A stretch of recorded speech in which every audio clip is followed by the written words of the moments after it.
because we have two different challenges for today's assignment. The first one is challenge number one. This is the more difficult of the two, by the way.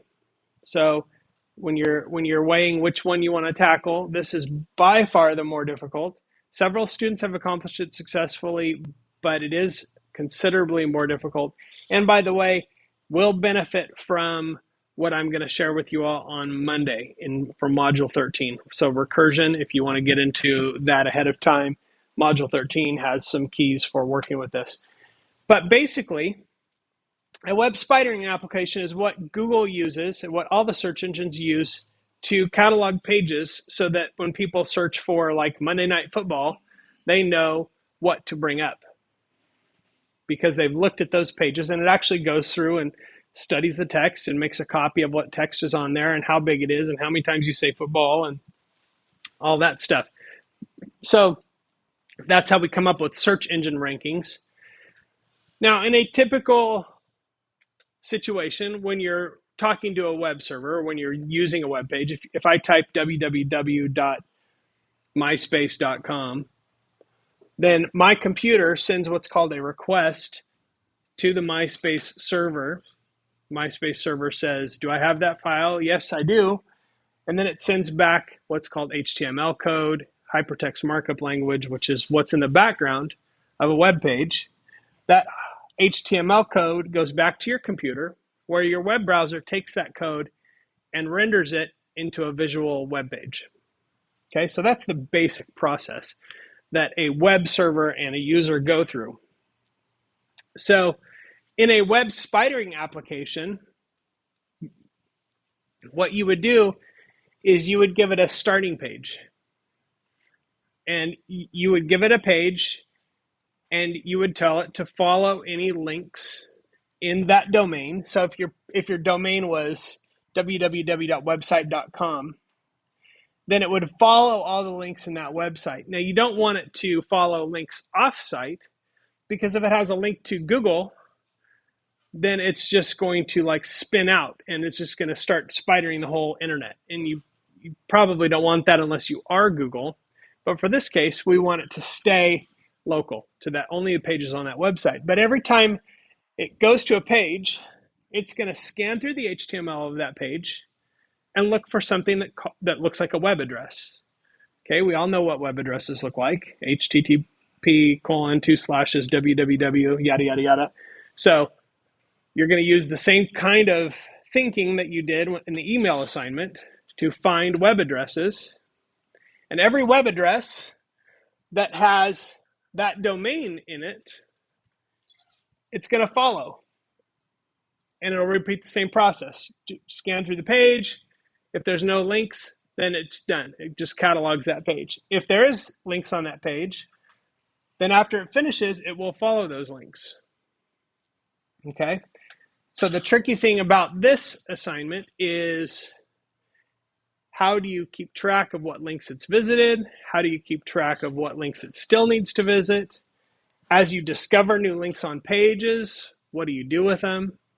So this is a logic puzzle kind of assignment.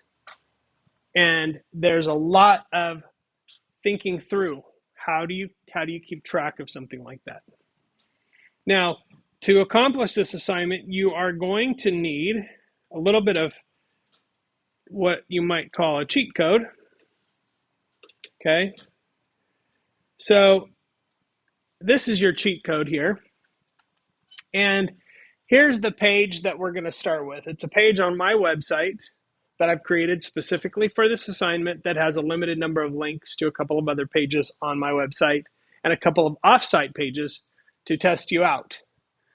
But this code will turn Python into a fake web browser. It literally will trick the server into thinking it's a web browser, specifically this version of Chrome. That's what user agent means. So it's pretending to be a web browser, and it is saying, hello, bmosley.com, give me the page called test.htm.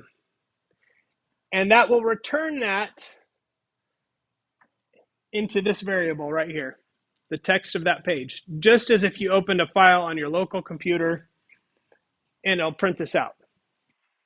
This code should already be in Canvas. If it's not, I'll post it there right after this lecture, so you can just copy and paste it. There's no reason you have to make this up on your own. But when I run this code, okay, this is the HTML code of that page. This is what the page structure looks like. If you look at most web pages, this is the kind of thing you're going to see.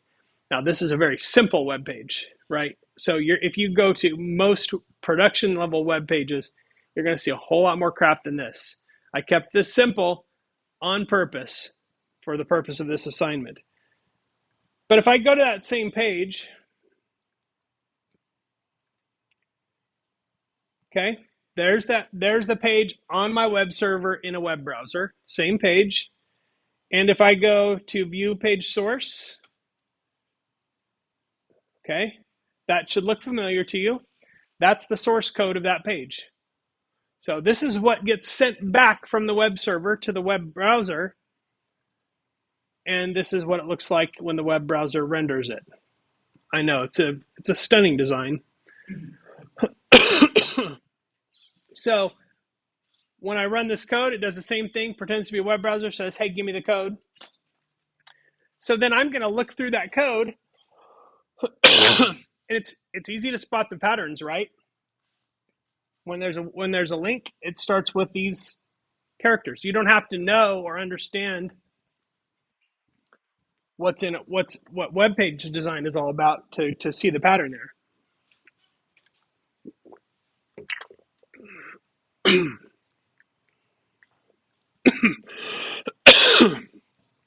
Okay, so that's one assignment, or one of the challenges.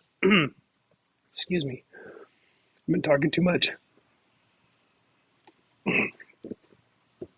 There's another shot of the page rendered and the code that I just showed you, which we don't need right now. So, second challenge here is I want you to enhance the employee database with permanent storage.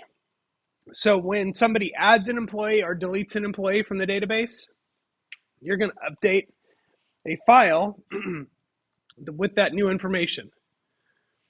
What I would suggest is you're going to create a function that saves the file. Okay? You're going to run that function once to create a file that has the data in it. Then you're going to create a load function that loads from that. And you're going to run that the first time that you start the program, so that it will load from the file instead of from the variable. Does that make sense? So you're going to load.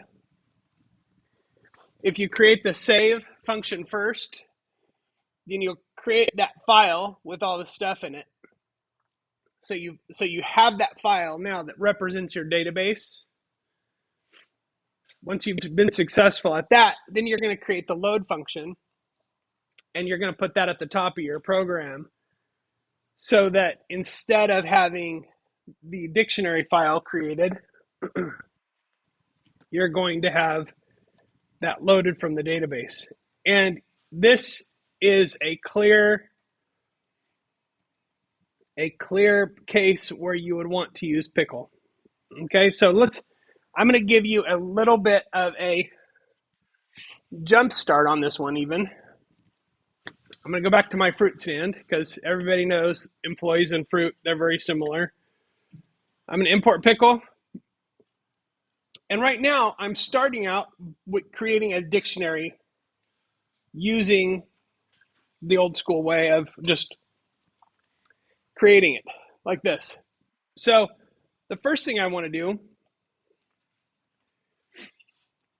is I want to save this data as a text file. So I'm going to create a function where I give it the list, the dictionary, And then it uses pickle to save that, just the way I showed you already. And then it's going to print a little message, not to the file, but just to the user that says the data was saved. So if I do that really quick, I'm going to run this just the way it is. Data saved. Good, good, good. So far, so good. And let's see. A11 pickle. There it is. Okay, so there is my pickle file. And now I no longer need this the way it is. And the reason I don't need that is because from now on, I'm going to only load the data from the file when the program starts. So here I have a load data function, and you can see it's going to return a dictionary object. It's going to use pickle, open it up, and then it's going to load it and return it. So if I have that now, instead of creating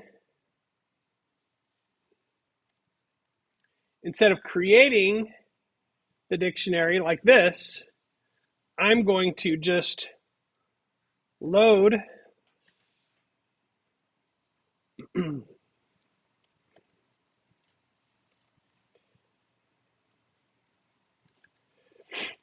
and I want to put those up here, by the way. Load data. Always put your functions first.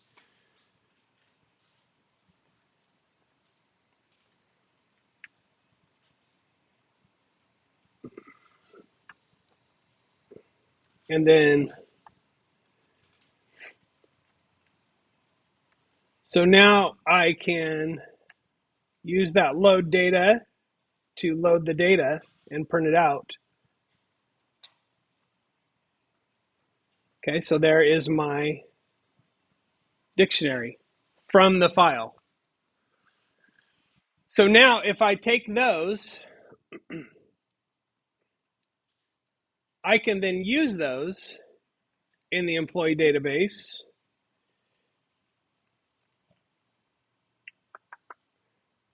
Which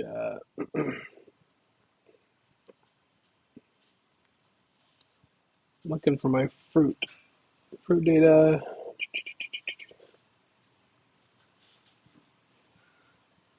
Well, I don't think I have the employee database done in here, but I can take these, and all I'm going to do is after I delete an employee or after I add an employee, I'm just going to call the save data giving it that fruit object as the parameter there, or as the argument for that function, and it'll save it.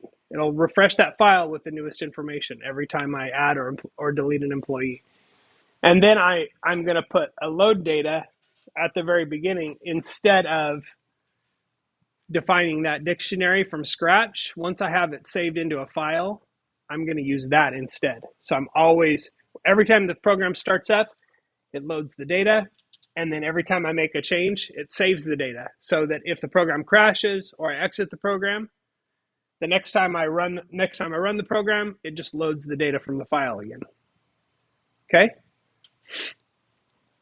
All right, so those are the two possible challenges. Those are the two possible challenges for Module 12. And you do have a little while to work on these because we will move on to Module 13 on Monday, but Module 13 is recursion. And recursion is actually something that will be useful to you if you try the first challenge, the web spidering one, because recursion is a special way of developing functions that call themselves. And that sounds weird. And it's one of the trickier computer science programming concepts to wrap your mind around. But it's good for you to have some exposure to it. There will not be an additional assignment for Module 13. It'll just be sort of a helper module for this challenge if you choose to do the web spidering one. If you do the employee database with permanent storage, quite honestly, that's a pretty straightforward assignment. So as far as using Pickle, it'll just get you used to saving things in files. So that's it for those. Any questions before I turn you loose to work on stuff? Yes, sir.